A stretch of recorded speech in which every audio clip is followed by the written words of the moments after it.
ओम गण गणपतये नमः। ओम गण गणपतये नमः। ओम गण गणपतये नमः। ओम नमो भगवते वासुदेवाय नमः। प्रिय भक्तों, आज हम आप सभी को इंदिरा एकादशी के विषय में बताएंगे।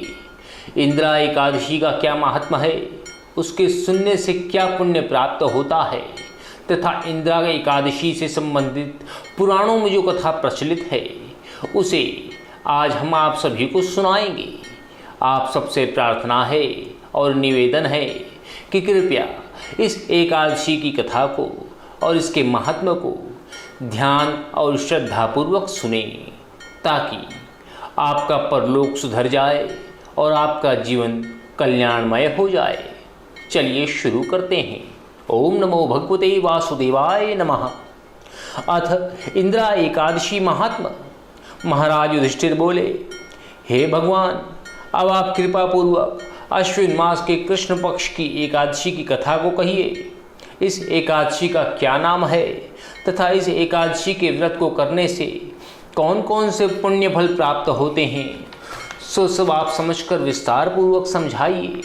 इस पर श्री कृष्ण भगवान बोले, हे राजश्रेष्ठ, अश्विन मास के कृष्ण पक्ष की एकादशी का नाम इंदिरा है।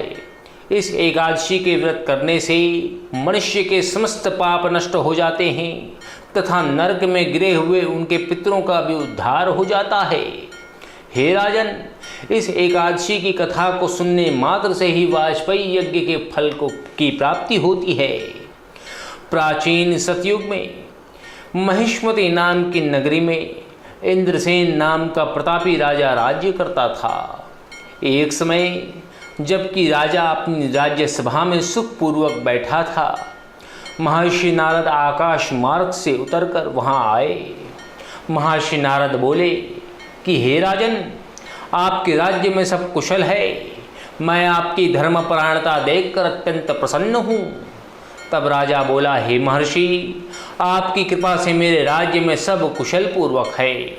इस पर नारद जी बोले, हे राजन, मुझे एक महान आश्चर्य हो रहा है कि एक समय जब मैं ब्रह्मलोक से यमलोक को गया था तो उस जगह यमराज की सभा के मध्य में मैंने तुम्हारे पिताजी को बैठा देखा था। तुम्हारा पिता महान ज्ञानी, दानी तथा धर्मात्मा पुरुष था। वह एकादशी के व्रत बिगड़ जाने से यमलोक को गया है। तुम्हारे पिता ने मुझसे तुम्हारे लिए एक समाचार भेजा है कि यदि मेरा पुत्र इंद्रसेन अश्विन मास के कृष्ण पक्ष की एकादशी का व्रत ध्यान और श्रद्धा पूर्वक करे और उस फल का मुझे दान कर दे, अर्थात उस व्रत के फल का मुझे दान कर दे, तो मेरी मुक्ति हो जाएगी और मैं यमलोक से छूटकर स्वर्गलोक को चला जाऊंगा। जब राजा ने महर्षि नारद जी से ऐसे वाक्यों को सुना तो उसे महान दुख हुआ और इंदिरा एकादशी के व्रत की विधि को पूछने लगा कि हे नारद जी, अब आप ही मुझे बताइए कि इस व्रत को करने की संपूर्ण विधि क्या है। अतः निष्ठापूर्वक इस व्रत को करने की संपूर्ण विधि कृपया कर आप मुझे बतलाइए। इस पर नारद जी बोले कि हे राजन, अश्विन मास के कृष्ण पक्ष की दशमी के दिन प्रातःकाल श्रद्धा सहित स्नान करना चाहिए। इसके पश्चात दोपहर को भी स्नान करना चाहिए। उस समय जल से निकलकर श्रद्धापूर्वक पितरों का श्राद्ध करना चाहिए और उस दिन एक समय भोजन करें और रात्रि को पृथ्वी पर शयन करें। इससे दूसरे दिन अर्थात एकादशी के दिन प्रातःकाल दातुन करें और स्नान करें। उसके पश्चात भक्तिपूर्वक व्रत को धारण करें और कहना चाहिए कि मैं आज निराहार रहूँगा और समस्त भोगों को त्याग दूंगा। इसके पश्चात कल भोजन करूँगा। हे भगवान, आप मेरी रक्षा करने वाले हैं, आप मेरे व्रत को निभाइएगा। इस प्रकार आचरण करके दोपहर को शालिग्राम जी की मूर्ति का भोग लगावें, अर्थात दोपहर के समय भगवान शालिग्राम को पकवान का भोग लगावें। भोजन में से कुछ हिस्से को गौ माता को दान करें और विष्णु भगवान की धूप दीप नैवेद्य आदि से पूजा करें और रात्रि को जागरण करना चाहिए। इसके उपरांत द्वादशी के दिन मौन होकर बंधु बांधवों सहित भोजन करना चाहिए। हे राजन, यही इंदिरा एकादशी के व्रत की संपूर्ण विधि है। हे राजन, यदि तुम आलस्य रहित होकर इस एकादशी के व्रत को करोगे तो तुम्हारे पिताजी अवश्य ही स्वर्ग को जाएंगे। महर्षि नारद राजा को जब उपदेश देकर अंतर ध्यान हो गए तो राजा ने इंदिरा एकादशी के आने पर उसका विधिपूर्वक व्रत किया। बंधु बांधव सहित इस व्रत के करने से आकाश से पुष्पों की वर्षा हुई और राजा का पिता यमलोक से गरुड़ पर चढ़कर स्वर्ग को गया। राजा इंद्रसेन भी एकादशी के व्रत के प्रभाव से इस लोक में सुख भोग कर अंत में स्वर्गलोक को गए। श्री कृष्ण भगवान कहने लगे कि हे धर्मराज युधिष्ठिर, यह मैंने तुम्हारे सामने इंदिरा एकादशी का महात्म वर्णन किया है। इस कथा के पढ़ने व सुनने मात्र से ही समस्त पाप नष्ट हो जाते हैं और अंत में स्वर्गलोक में जाकर मनुष्य वास करता है।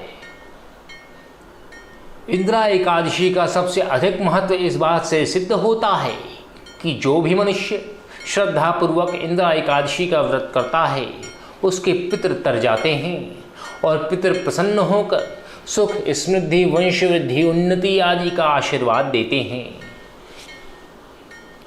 इतना ही नहीं, जो व्यक्ति इस व्रत को करता है उसे भी मृत्यु के बाद मोक्ष की प्राप्ति होती है।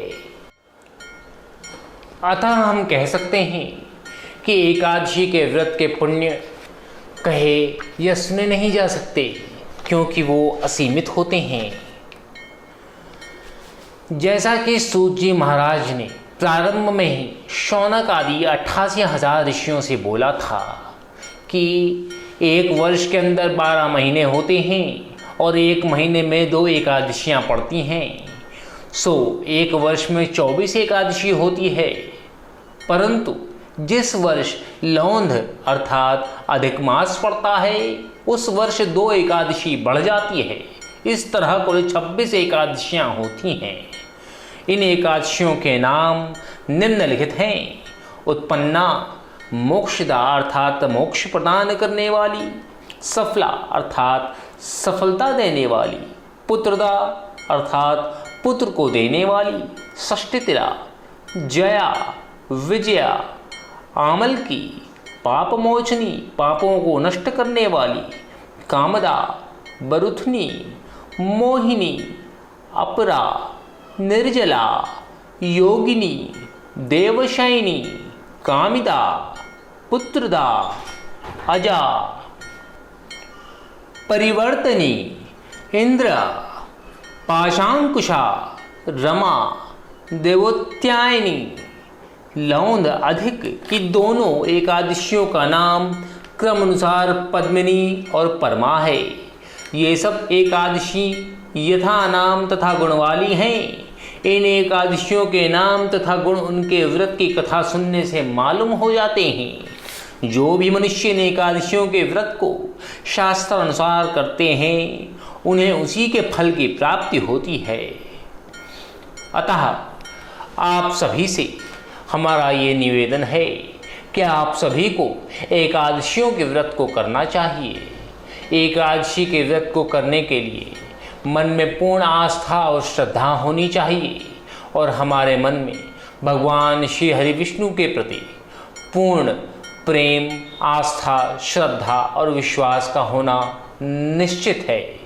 तभी हम श्रद्धापूर्वक, सफलतापूर्वक इस एकादशी के व्रत को संपूर्ण कर पाएंगे। एकादशी के व्रत को करने से मनुष्य के लोक और परलोक दोनों ही तर जाते हैं। इतना ही नहीं, उसके पितृगण भी तर जाते हैं, उसके आने वाले वंशज भी तर जाते हैं, उसका कुल धन्य हो जाता है और उसके समस्त पाप नष्ट हो जाते हैं। एकादशी का व्रत पुराणों में समस्त व्रतों में सर्वोपरि बताया गया है। एकादशी के व्रत से बड़ा कोई व्रत पुराणों में नहीं बताया गया। अतः हम सबको नियम पूर्वक एकादशी के व्रत का पालन करना चाहिए।